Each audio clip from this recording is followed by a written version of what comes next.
प्रधानमंत्री नरेंद्र मोदी ने दिल्ली चुनाव में मिली जीत के बाद बीजेपी मुख्यालय में कार्यकर्ताओं को संबोधित किया। इस अवसर पर उन्होंने दिल्ली वालों को विकास की गारंटी तो ही दी, साथ में आम आदमी पार्टी और कांग्रेस पर भी जमकर निशाना साधा। कांग्रेस पर तंज कसते हुए पीएम मोदी ने कहा कि दिल्ली के चुनाव में कांग्रेस ने जीरो की डबल हैट्रिक लगाई है। देश की राजधानी में देश की सबसे पुरानी पार्टी का 6 बार से खाता तक नहीं खुल रहा है और ये लोग खुद को पराजय का गोल्ड मेडल देते फिर रहे हैं। पीएम मोदी ने कहा कि सच्चाई यह है कि कांग्रेस पर देश बिल्कुल भरोसा करने को तैयार नहीं है। पिछली बार मैंने कहा था कि कांग्रेस पार्टी एक परजीवी पार्टी बन चुकी है, खुद तो डूबती है, दूसरों को भी डुबाती है। सुनिए उन्होंने और क्या कुछ कहा। आज जनता ने फिर एक बार कांग्रेस को कड़ा संदेश दिया है। दिल्ली के चुनाव में कांग्रेस ने जीरो की डबल हैट्रिक लगाई है।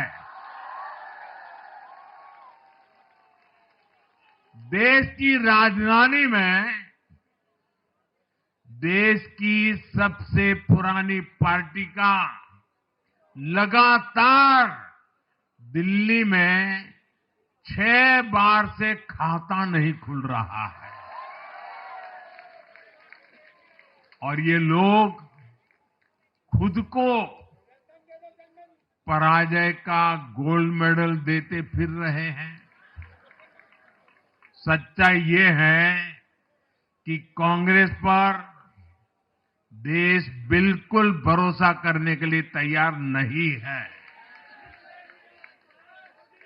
पिछली बार मैंने कहा था कि कांग्रेस एक परजीवी पार्टी बन चुकी है, ये खुद तो डूबती है, अपने साथियों को भी डुबोती है। कांग्रेस पार्टी ने केरल में 2027 में होने वाले विधानसभा चुनावों पर अपनी नजर गड़ाई दी है।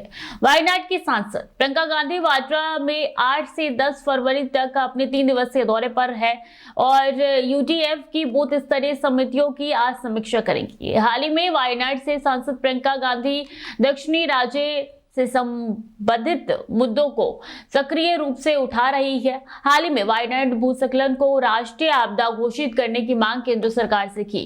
प्रियंका का 3 दिवसीय दौरा काफी अहम माना जा रहा है। अपने यात्रा के दौरान प्रियंका गांधी 8 फरवरी को मंतावड़ी गई थी, सुल्तान बाथरी और कलपेड़ा में गई थी और ऐसे में 9 फरवरी को इरानाड और तिरुवाबाड़ी और 10 फरवरी को वंडूर और नीलांबूर में बूथ स्तरीय यूडीएफ नेतृत्व की बैठक में भाग लेंगी। 8 फरवरी को वो कनियापटे के पल्लीकुन्नू में लूरर्स मठ चर्च का दौरा की थी और ऐसे में 10 फरवरी को जंगली जानवरों के हमले में मारे गए व्यक्तियों के परिवारों से मिलेंगी। कांग्रेस महासचिव प्रियंका गांधी के 3 दिवसीय ये दौरा काफी महत्वपूर्ण है। लोकसभा चुनाव जीतने के बाद वायनाड की ये उनकी दूसरी यात्रा है जहां पे वो निकली है और ऐसे में दिल्ली में चुनाव हार गए हैं, इसलिए अभी से दूसरे राज्य के चुनाव पे नजर गड़ाई हुई कांग्रेस नजर आ रही है।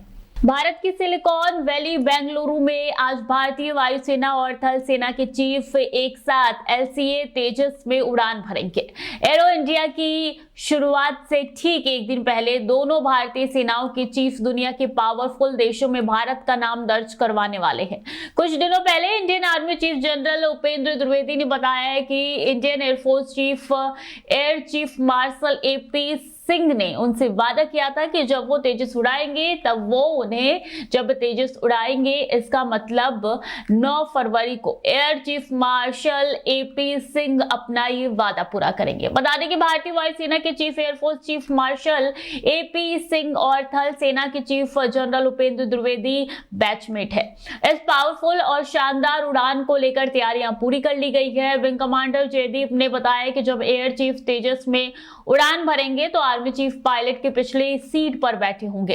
एरो इंडिया की शुरुआत से ठीक एक दिन पहले यानी 9 फरवरी को दुश्मन देश भारतीय सेना की ताकत को देखेगा। उन्होंने आगे बताया कि रक्षा मंत्रालय के मुताबिक सुरक्षा को देखते हुए दोनों चीफ एक साथ एक एयरक्राफ्ट में नहीं सफर करते हैं, लेकिन आज बेंगलुरु में ऐसा होगा। ये यलहंका एयरबेस से दोपहर में तेजस टेक ऑफ करेगा एयरफोर्स चीफ 10 तारीख को भी तेजस फॉर्मेशन में तेजस उड़ाते हुए नजर आएंगे। अपना फैसला सुनाने के बाद अब दिल्ली की नजर मुख्यमंत्री के चेहरे पर है। बड़ा सवाल सबके सामने यही है कि दिल्ली का ताज किसके सर पे सजेगा। भाजपा महिला के हाथ में दिल्ली की कमान सौंपेगी या फिर किसी अनुसूचित जाति, सिख, पूर्वांचली जाट, गुज्जर समाज से आने वाले नेताओं को राजनीतिक पंडित इस मामले में कई तरीके के कयास लगाए जा रहे हैं। सबसे पहले अपने वादे हैं। हालांकि दिल्ली प्रदेश भाजपा ने इस मामले में चुप्पी साध रखी है। हवाला सिर्फ विधायक दल की बैठक का दिया जा रहा है जिसमें मुख्यमंत्री के चुनाव की बात कही जा रही है।